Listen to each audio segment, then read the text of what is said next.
Hello, my fellow Christian fiction lovers. Welcome back to another video.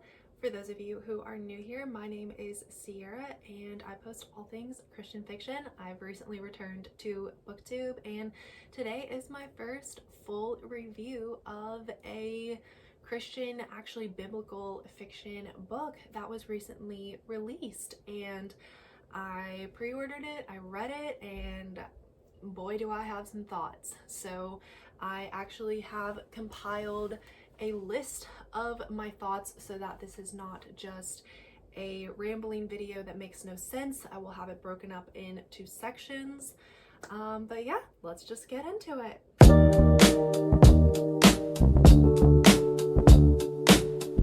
Okay, as you're probably aware from the title and the thumbnail, today we are going to be reviewing Rescued Heart by Angela Hunt. Now, I want to preface that I have read a number of other Angela Hunt books, including 2 biblical fiction books by her. I should have remembered what those were before I pressed record, but let me look back at my bookshelf. I read Daughter of Cana and The Shepherd's Wife, which came out quite a few years ago now. Probably 5 or 6, and there is a 3rd book in that series, I believe, called A Woman of Words, that follows Mary, I believe. But anyway, I have read biblical fiction by Angela Hunt before and I thoroughly enjoyed those books. I think I have a reading vlog for at least one of the books in those series, if not both of them. And I did enjoy them, and I've read another book by her that wasn't biblical fiction that I did really like. So when I saw that she was releasing this book following the story of Sarah, Abraham's wife, from Genesis, I was all about it, and I was like, yes, let's do it. This looks like it's going to be the first book in a series. I mean, she does in the back of this book say that she will be continuing the series. So suffice to say, I was really disappointed when I did not like this book because I was expecting it to be much better than it is. So we're just going to get into all of the things. I'm going to start with a summary. Then I'll talk about the character development, specifically of Abram and Sarai. And just for consistency's sake, I will be calling them Abram and Sarai because that is what they're referred to the most in this book.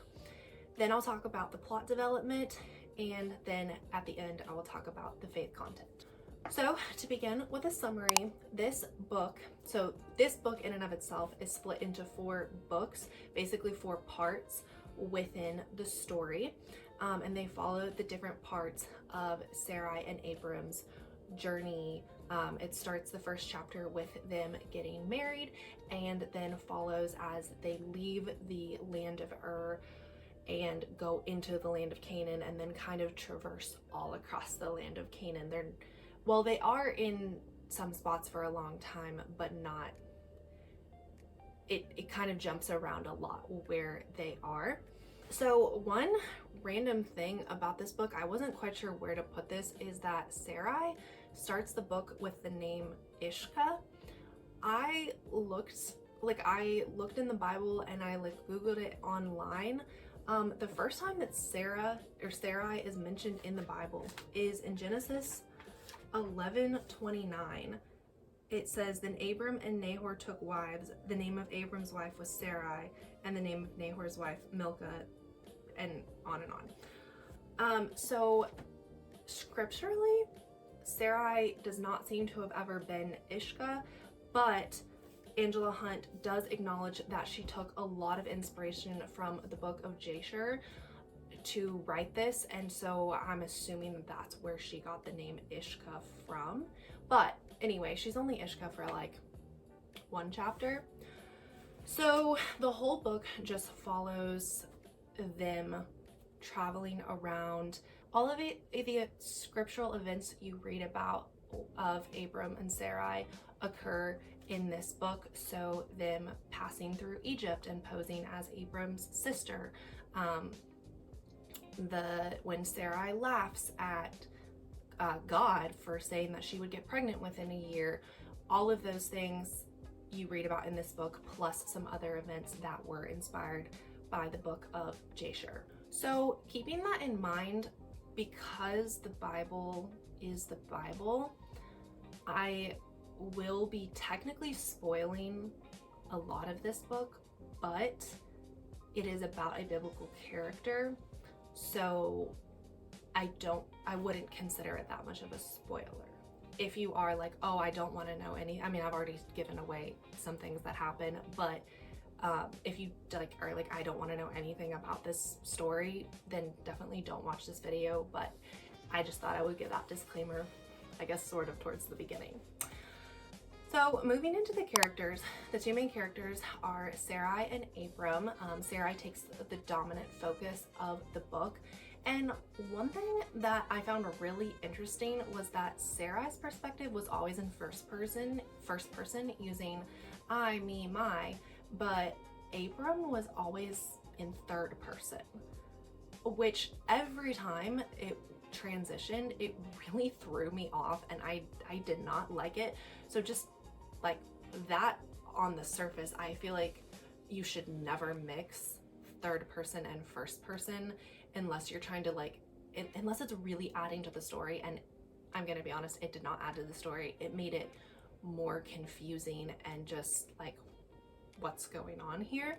So looking at Sarai's character development, she definitely did develop from in the beginning. She literally worshipped idols to, in the end, she did fully believe in and trust in God and have a relationship with him. But that transformation was not unpacked really at all. There was so much potential for exploring her emotions of not being able to conceive, and there were so many scenes where other women around her that she befriended or knew, her own sister had lots of children, and she was deeply grieved and deeply saddened when she started to realize that she could not conceive.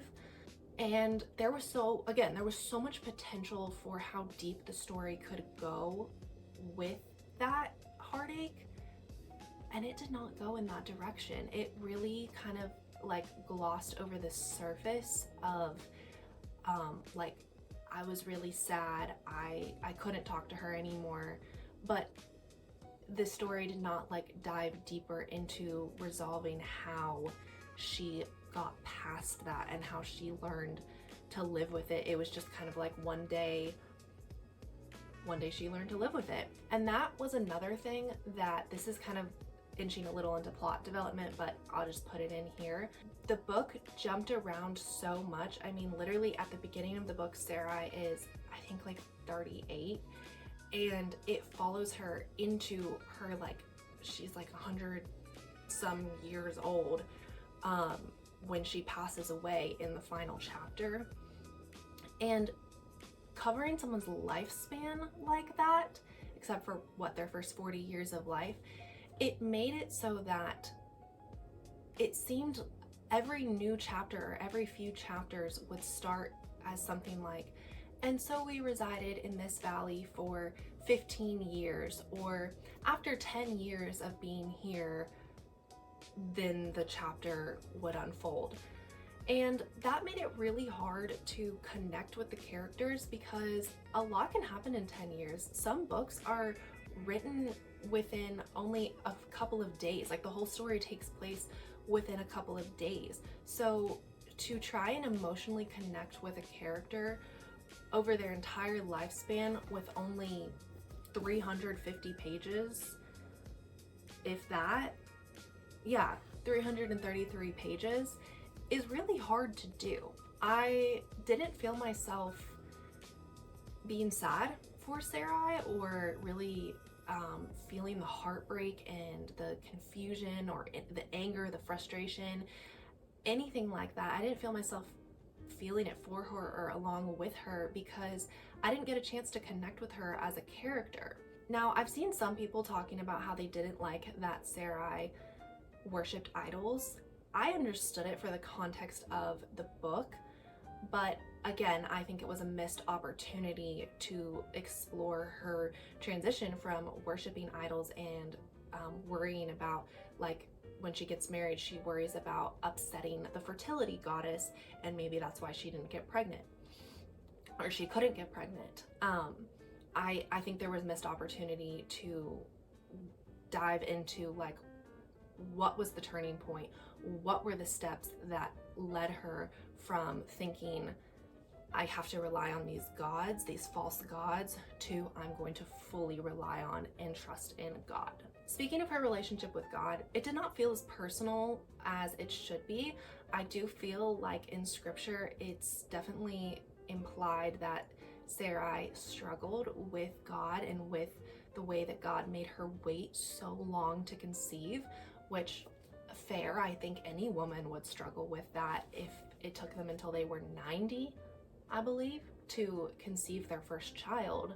But that being said, we go from she's struggling with her connecting to God and just establishing her own relationship with him separate from Abram, to after she conceives, she just trusts in God, and there's not a lot of faith development after that point. It's kind of just like a 180, and I really felt that it did an injustice to the process of sanctification and the way that the Lord slowly over time works on our hearts. She just kind of went from bitter to joyful within a moment because she conceived.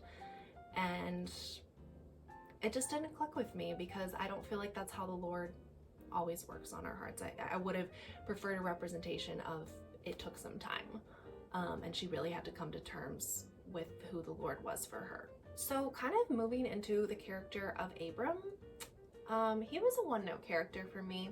He didn't really do a lot, and when he did a lot, it was one of two things. It was either one, focusing so much on the intimacy of marriage, or two, just telling Sarai or whoever he was with to trust in God. Now, let me break down both of those points. I felt that across the board in this book, sex was talked about too much. Too much. This is a biblical fiction, Christian fiction book. Why are we talking about celebrating our marriage every other chapter? Why are we talking about enjoying the intimacies of marriage? There were never any explicit sex scenes. This is still a clean, closed door read. But we got really close. And we talked about enjoying those aspects of marriage way more than was necessary. And I just felt like it was borderline. I don't even know what it was borderline, but it was just too much for me, and I really didn't like it. And it felt like, especially with the character of Abram, that's all he focused on a lot of the time. And then on the flip side with the trusting in God aspect, whenever Sarai would come to him just really needing to like lament or mourn or be angry or frustrated or whatever, he would just kind of say like, you need to trust in God more, like God is gonna give us what God is gonna give us. And while both of those things are true, that was not what she needed at that point in time. Like, you can only say that so much to a person before, like, you need to, like, mourn with those who mourn. It says that in Romans 12, I believe. And obviously I know that wasn't written yet, but like, Abram is supposed to be a man of God, and he was supposed to have this different type of love for his wife, and I didn't feel that it was expressed properly in that sense. And speaking of their marriage and their love story, they were a completely arranged marriage. They met on their wedding day, but then they did transition into being in love. But the love story in and of itself was so poorly done. We just kind of went from like, oh, we respect and have a high regard for each other, to one chapter, we're in love. They were always attracted to each other, so I think that was supposed to be part of it, but I didn't feel like there was ever any like, oh, does he love me, does he not, does she feel the same way I do, kind of like the yearning, the pining that kind of arranged marriages turning into love often have. So I did not appreciate that aspect of it. Again, it was just one of those things where it was just like, it was one way one chapter, and then it was a completely different way the next chapter, and you didn't get any depth into how it became that way. All right, another quick thing about the characters, and then I will move into the plot because I know I've been talking about the characters for a lot. So a big thing with Sarai is she was described all the time as a beautiful woman, and she wanted so desperately to know that Abram loved her for more than her looks. And I felt like that could have been such a big turning point in their marriage and relationship for her to kind of be like wanting that, and then he gives that to her, and it's just like furthers their connection. It never happened. I kept waiting for it, and like never happened. She just has these feelings in her heart, and they stay unresolved the entire book, pretty much, until she's like old and obviously isn't attractive anymore. Or not obviously, but like, you know what I'm saying. Okay, so I only have a couple of notes about the plot, and the first big thing is this book did not read like a normal story. So I'm gonna kind of take us back to like grade school, when you learn about like a book or a story should be like, you know, there's the start, and then there's like the inciting incident, and then rising action, crisis, falling action, and then a conclusion. You know, you have the little pyramid, and sometimes you have like multiple pyramids, but ultimately there's a big one across the whole book that unifies the story. This had none of that. None. Maybe there were like mini crises, but they just resolved themselves so quickly that it was like, what was the point? You know? So there was really no plot development. Another big thing is that this book really just read like the Bible. I just want to clarify that I adore scripture and I adore reading the Bible, but when I'm going to read a fiction book, I'm not expecting to read the Bible. It just kind of read the way that like the book of Genesis does, and which kept from some of that emotional depth a lot of the time. And oh yeah, that was another point I was going to mention, is that because it was based off of scripture and some of these books from, or some of these events from the book of Jasher, I knew basically everything that was coming.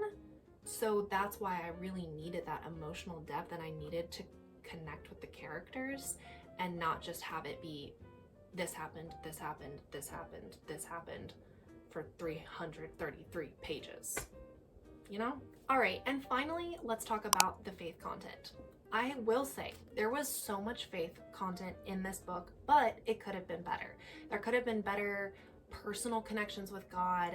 And I also would have loved to see some scenes of Abram teaching Sarai about God and about faith, especially because she knew nothing about God before they got married. And I think that would have added to the story a lot more than just talking about how much they love to be intimate together and how that's God's gift for a marriage. You know, obviously, like, I agree with that point, that I just like that intimacy is designed for marriage and it's a good thing, but